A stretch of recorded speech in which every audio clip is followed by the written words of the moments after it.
உங்க வாயில எரிச்சல் இருந்துட்டே இருக்கா?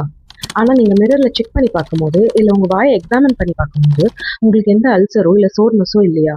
இத நீங்க இக்னோர் பண்ணக்கூடாது. இத வந்து பர்னிங் மவுத் சிண்ட்ரோம்னு சொல்லுவோம். Hello everyone, this is doctor Monica. So burning mouth syndrome அப்படிங்கிறது ஒரு கண்டிஷன் வேர் வந்து பீப்புள் எக்ஸ்பீரியன்ஸ் பர்னிங் சென்சேஷன். அதாவது ஒரு விதமான எரிச்சல் வந்து நாள் பூரா உங்களுக்கு வாயில இருந்துட்டே இருக்கும். இல்லை ஒரு டிங்லிங் சென்சேஷன், இல்லை ஒரு ஸ்கேல்டிங் சென்சேஷன் உங்களுக்கு எப்பவுமே இருந்துகிட்டே இருக்கிற மாதிரி இருக்கும். பட் நீங்க வாயை பார்க்கும் போது உங்களுக்கு வந்து எந்த விதமான ஒரு சிம்டம்ஸ் தெரியாது. அல்சரோ இல்லை ஒரு சோர்னஸோ தெரியாது.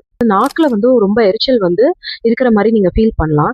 Sometimes it can also involve palate or sometimes லிப்ஸ்ல கூட உங்களுக்கு அந்த எரிச்சல் வந்து தெரியலாம். இல்ல சிலவங்களுக்கு வாய் ஃபுல்லாவுமே அந்த எரிச்சல் வந்து இருக்கும். வாயில உங்களுக்கு ஒரு விதமான ட்ரைனஸ் இருந்துகிட்டே இருக்கலாம். Despite of having the salivary flow normal. இல்லைன்னா உங்களுக்கு டேஸ்ட்ல சேஞ்சஸ் தெரியலாம். மெட்டாலிக் டேஸ்டோ இல்ல வந்து உங்களுக்கு ஒரு விதமான ஒரு பிட்டர் டேஸ்டோ, கசப்பான வந்து வாய் வந்து எப்பயுமே கசந்துட்டே இருக்கிற மாதிரி கூட இருக்கலாம். இல்ல இந்த இந்த பர்னிங் சென்சேஷன் வந்து பாத்தீங்கன்னா காலையில இருந்து நாள் ஆக ஆக எரிச்சல் வந்து இன்க்ரீஸ் ஆகலாம். ஸோ எதனால இந்த பர்னிங் மவுத் சிண்ட்ரோம் வருது?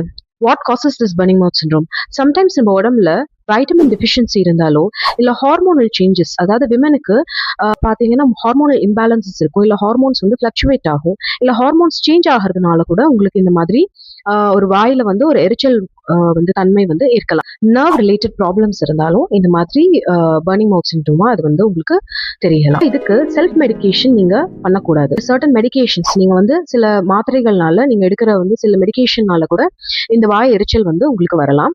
ஸ்ட்ரெஸ், ஆன்சைட்டி, கண்டிப்பா high level of stress and anxiety இருந்தா அது வந்து வாயில ஒரு எரிச்சல் தன்மையை உங்களுக்கு கொண்டு வரலாம். வந்து இதோடைய ட்ரீட்மெண்ட் வந்து பாத்தீங்கன்னா இந்த வாய் எரிச்சலுக்கு ட்ரீட்மெண்ட் வந்து depends on the underlying cause. So நம்ம வந்து எதனால இந்த பர்னிங் மவுத் சிண்ட்ரோம் வருது அப்படிங்கறத நம்ம அந்த அண்டர்லைன் காஸை வந்து நம்ம தெரிஞ்சுக்கிட்டா மட்டும்தான் அதை வந்து ப்ராப்பரா நம்மளால ட்ரீட் பண்ண முடியும். இந்த மாதிரி உங்களுக்கு வாயில எரிச்சல் இருந்தா அது வந்து ரொம்ப நாளா வந்து பர்சிஸ்டண்டா உங்களுக்கு இருந்துகிட்டே இருக்கு, பல வாரங்களா இருக்கு அப்படின்னா அதை நீங்க இக்னோர் பண்ணக்கூடாது. Remember, not every problem is visible in the mouth.